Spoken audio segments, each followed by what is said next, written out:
হ্যাঁ। দাদা, সমকোট বাতিলের দাবিতে শিল্প ধর্মঘটের ডাক অল ইন্ডিয়া ইউনাইটেড ট্রেড ইউনিয়নের।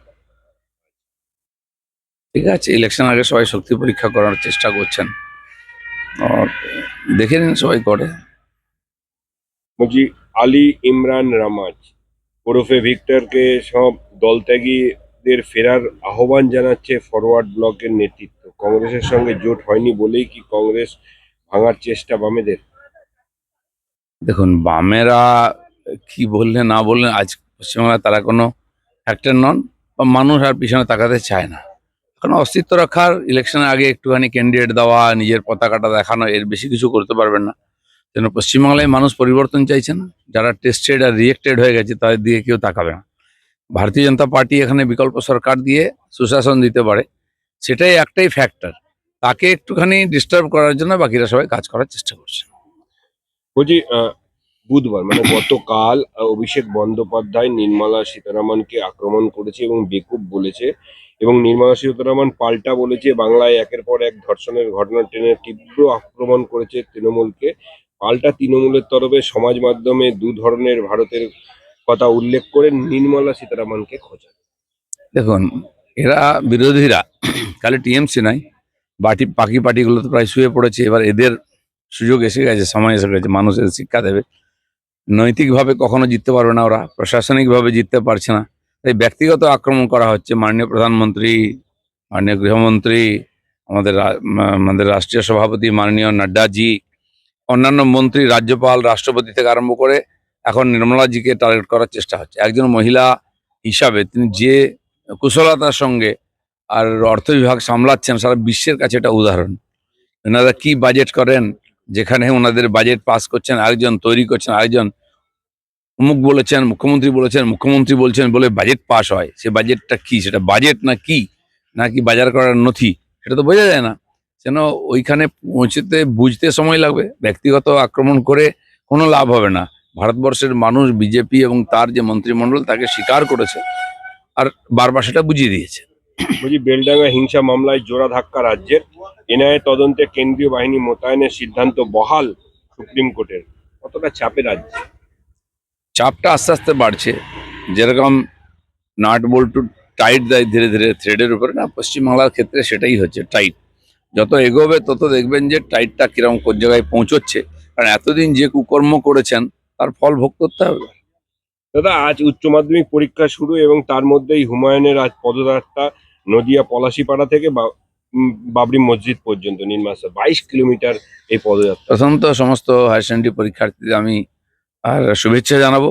তারা ভালো পরীক্ষা দিন, জীবনে সফল হন।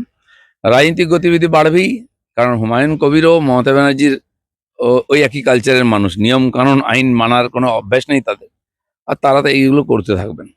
পুলিশ কি করে অনুমতি দিল আপনাদের? যদি কোনো সভা করতে গেলে অনুমতি নিতে আমরা হয়, আইন মানি, অনুমতির অপেক্ষা করি বলে আমরা, আমাদের অনুমতি দেবে কি দেবে না। যারা আইন মানে না, রক্ষাই করে না, তো তাদের অনুমতির কি প্রয়োজন আছে? দাদা 7 ও 8 নয়, কম দফায় ভোট করতে চাই কমিশন। কত দফায় হবে, কি হবে, এসব ভবিষ্যতে গর্বে আছে।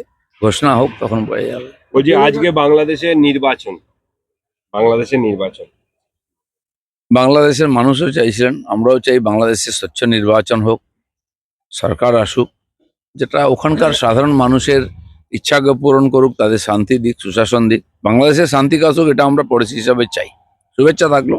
ইতিমধ্যেই যেহেতু 58 লক্ষ ভোটারের নাম বাদ গেছে, তাই কমতে পারে বুথের সংখ্যাও। এবার বেড়ে 94,000 হওয়ার কথা ছিল বুথ সংখ্যা, সেটা কমতে পারে এবং নাম বাদ দেওয়ার কারণেই কমতে পারে। বুথের সংখ্যা কমলে কি সুষ্ঠু নির্বাচন করতে পর্যাপ্ত বাহিনী পাওয়া যাবে? শাসকের এক একটা বিধানসভাতে 60-70 হাজার পর্যন্ত নাম বাদ গেছে, আর এক একটা বুথে 200-250 পর্যন্ত নাম বাদ গেছে। সেই জন্য বুথ বাড়িয়ে খরচা বেশি করে কোনো লাভ নেই। আর সেটা যেটা কন্ট্রোলের মধ্যে হবে সেটাই করা উচিত। কারণ ভুয়ো ভোটার দিয়েই সরকার জিতে আসছে, সেটা বাদ গেলে অনেকটাই কমে যাবে সমস্যা। কর্মচারীর সমস্যা আছে, পার্টির কাছেও সমস্যা থাকে। তো সেই জন্য এটাকে ব্যবস্থিত করার জন্য কম জায়গায় কম বুথে হওয়া উচিত, আর সেটাই সম্ভাবনা আছে। বিধানসভার আগে শুক্রবার অর্থাৎ আগামীকাল কলকাতা পুরসভার শেষ বাজেট। মেয়রের স্বীকারোক্তি, অর্থ সংকট ভাবাচ্ছে। তাহলে মেলা, খেলা, ভাতায় কি সব শেষ হয়ে গেল? দেখুন, সমস্ত পুরসভাগুলো অনুদানে চলছে, নিজস্ব ইনকাম নাই। আর সমস্ত টিএমসির কাউন্সিলররা নিজের লোক ঢুকিয়ে, এত লোক ঢুকিয়ে দিয়ে তাদের বেতন দেওয়ার পয়সা নেই। একটা হচপচ অবস্থা চলছে। আর অর্ধেক পুরসভায় তো আর চেয়ারম্যান বা মেয়রই নেই, যেখানে প্রশাসক বসিয়ে বা কোনো রকম ঠেকো দিয়ে চলছে। এরকম একটা সরকার, যাকে লোক ভোট দিয়ে জিতিয়ে দিলেও প্রশাসন চালাতে পারে না, তার তো একদিনও ক্ষমতায় থাকার অধিকার নেই। যেন কর্পোরেশন যে হবে, কর্পোরেশন তো লুট চলছে, সরকার পয়সা পাচ্ছে না, নেতারা খেয়ে নিচ্ছে। পয়সা আসবে কোত্থেকে? উন্নয়ন হবে কি করে? নাগরিক পরিষেবা নাগরিক পরিষেবা পাবে কি করে? এখানে ভ্যাট পড়ে আছে, ওখানে নোংরা পড়ে আছে, পরিষ্কার হয় না, রাস্তাঘাটের অবস্থা খারাপ, জলের সমস্যা আছে। এগুলো সমাধান করার জন্য যে টাকা আছে, সে রেভিনিউ তো ওদের কাছে নেই। কোথাও বিশ্ব ব্যাংকে যাও, কোথাও কেন্দ্র সরকারের কাছে যাও, এভাবে তো চলতে পারে না। বাংলাদেশে আবার এক হিন্দু ব্যবসায়ী নিহত, খুন করা হলো। বাংলাদেশে হিংসা তো থামছেই না।